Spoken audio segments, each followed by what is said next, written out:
برائے مہربانی ڈاکٹر سعید مکی کے چینل کو سبسکرائب کریں اور بیل آئیکن پہ کلک کریں۔ الحمدللہ رب العالمین والصلاة والسلام علی سید الرسل وخاتم النبیین وعلی آلہ وصحبہ اجمعین وبعد۔ اعوذ باللہ من الشیطان الرجیم، بسم اللہ الرحمن الرحیم، وما ارسلناک الا رحمۃ للعالمین، صدق اللہ العظیم۔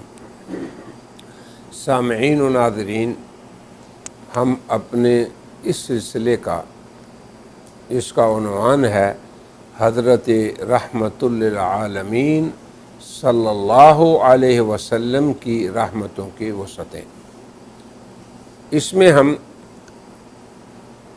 اپنے اس مقال میں پہنچے تھے جس میں ہم نے یہ ذکر کیا تھا کہ حضرت صلی اللہ علیہ وسلم کا خلق ہو یا خلق ہو، خلق سے مراد آپ کی ظاہری شکل و صورت، جمال و کمال خلقت، اور خلق سے مراد آپ صلی اللہ علیہ وسلم کے وہ اخلاق عظیمہ جن کے بارے میں قرآن نے یہ کہا وَإِنَّكَ لَعَلَىٰ خُلُقٍ عَظِيمٍ۔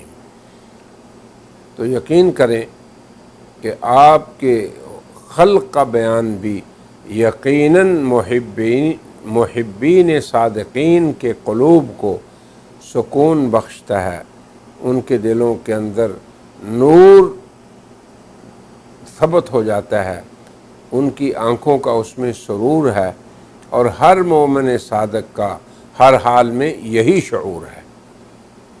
خالص اور محبت صادق سے بھرے عاشقان رحمت عالمین صلی اللہ علیہ وسلم کون تھے؟ حضرات صحابہ کرام۔ انہوں نے آپ کے خلق کو، یعنی ظاہری خلقت، اسے بھی بہت ہی بہترین انداز سے ثبت فرمایا اپنے بیانات میں، اور جامعین سنت نے اپنی احادیث کی کتابوں میں۔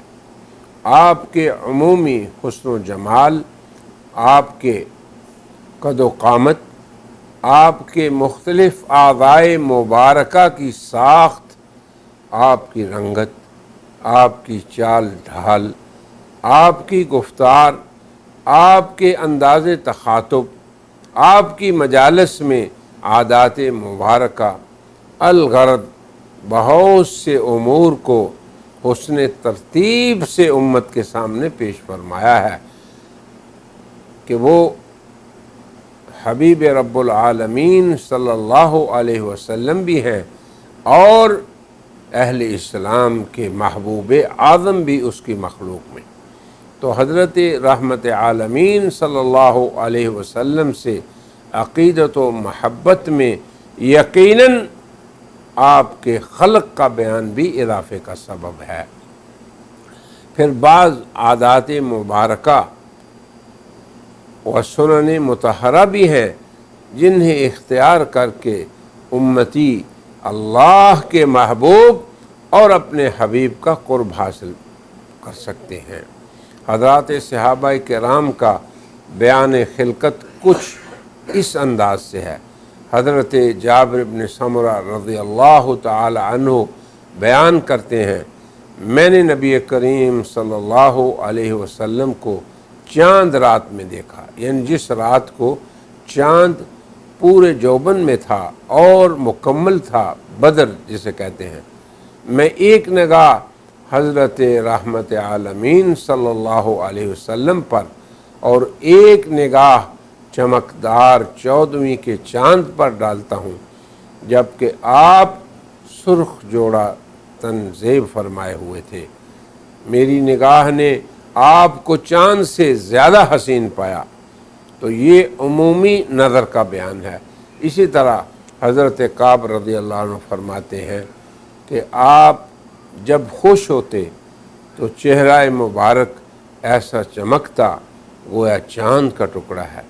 آپ صلی اللہ علیہ وسلم کے حسن و جمال اور آپ کی خلقت کے عمومی بیان اور خصوصاً چہرہ مبارک کے چمک، اس کے گولائی کے بیان میں حضرت براء ابن عازب رضی اللہ عنہ فرماتے ہیں ما رأیت شیئا قط احسن منہ، کہ میں نے آپ سے زیادہ خوبصورت کوئی چیز نہیں دیکھی۔ حضرت براء رضی اللہ عنہ سے ہی امام بخاری نے اپنی صحیح میں یہ روایت نقل فرمائی ہے۔ ان میں سے کسی نے سوال کیا ان سے کہ کیا رسول اللہ کا چہرہ مبارک تلوار کی طرح چمکدار تھا؟ یہ سوال ان پہ ہوا، حضرت براء پہ، تو انہوں نے جواب دیا نہیں، بلکہ آپ کا چہرہ مبارک چاند کی طرح روشن تھا۔ یعنی آپ کا چہرہ مبارک صفائی اور لمبائی میں تلوار کی طرح نہیں تھا، بلکہ گولائی اور چمک میں مانند چاند تھا۔ امام مسلم نے، یہ تو بخاری کی روایت ہے، اب امام مسلم نے بھی یہی نقل کیا ہے۔ جب ان سے مذکورہ سوال کیا گیا تو آپ نے جواب میں فرمایا کیا لا بل مثل الشمس والقمر مستدیرا۔ جب آپ کے چہرے کے بارے میں سوال ہوا کہ کیا تلوار کی طرح تھا، فرمایا نہیں، مثل الشمس والقمر مستدیرا، آپ کا چہرہ مبارک سورج اور چاند کی مانند روشن اور گول تھا۔ یعقوب بن سفیان نے اپنی تاریخ میں آپ کے مبارک چہرہ اور اس کی تشبیہ کے بارے میں یہ نقل کیا ہے کہ ایک صحابیہ نے آپ کے ساتھ حج فرمایا تو کسی نے اس سے سوال کیا آپ حضرت رحمت عالمین صلی اللہ علیہ وسلم کے حسن و جمال کو کس چیز سے تشبیہ دیں گے؟ تو انہوں نے کہا کل قمری لیلۃ البدر ولم ار قبلہ ولا بعدہ مثلہ، کہ آپ کا چہرہ مبارک 14ویں کے چاند کی مانند تھا اور آپ جیسا حسین و جمیل آپ سے قبل یا بعد میں نے نہیں دیکھا۔ حضرت ابو ہریرہ رضی اللہ تعالی عنہ فرماتے ہیں کہ ما رأیت احسن من رسول اللہ صلی اللہ علیہ وسلم کأن الشمس فی جبہتہ، میں نے جناب رسول اللہ صلی اللہ علیہ وسلم سے بڑھ کر حسین کسی کو نہیں دیکھا، ایسے لگتا تھا کہ جیسے سورج آپ کی پیشانی مبارک میں چمک رہا ہو۔ یعنی آپ کے چہرے کا حسن، چمک اور روشنی مانند سورج تھی، اس لیے آپ کے رخ انور کو دیکھنے کی کسی میں تاب نہ تھی۔ امام طبرانی نے روایت کیا ہے کہ اگر تم رسول اللہ صلی اللہ علیہ وسلم کو دیکھ لیتے تو یہ محسوس کرتے گویا کہ تم سورج کو طلوع ہوتے دیکھ رہے ہو۔ یہ بھی یاد رہے کہ سورج سے تشبیہ دینے میں غرض بیان چمک اور اشراق ہونا ہے، جبکہ چاند سے تشبیہ دینے میں غرض جمال ہونا ہے۔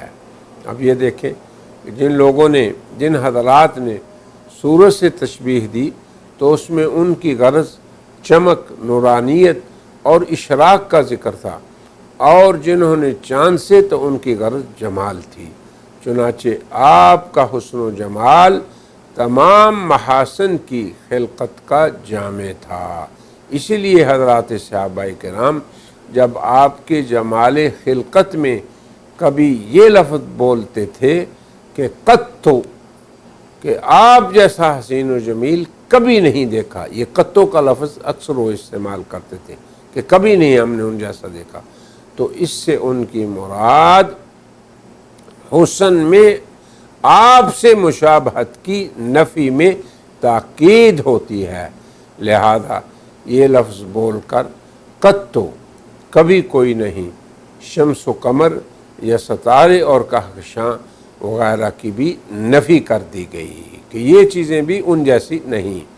یہ رحمت عالمین صلی اللہ علیہ وسلم کے حسن و جمال میں مبالغے کا ذکر نہیں، بلکہ بیان حقیقت ہے اور واقعہ اور نفس الامر کی تاکید ہے۔ انشاءاللہ اس پہ مزید گفتگو آئندہ حلقات میں ہم کریں گے، اور ابھی کہتے ہیں وآخر دعوانا ان الحمد للہ رب العالمین۔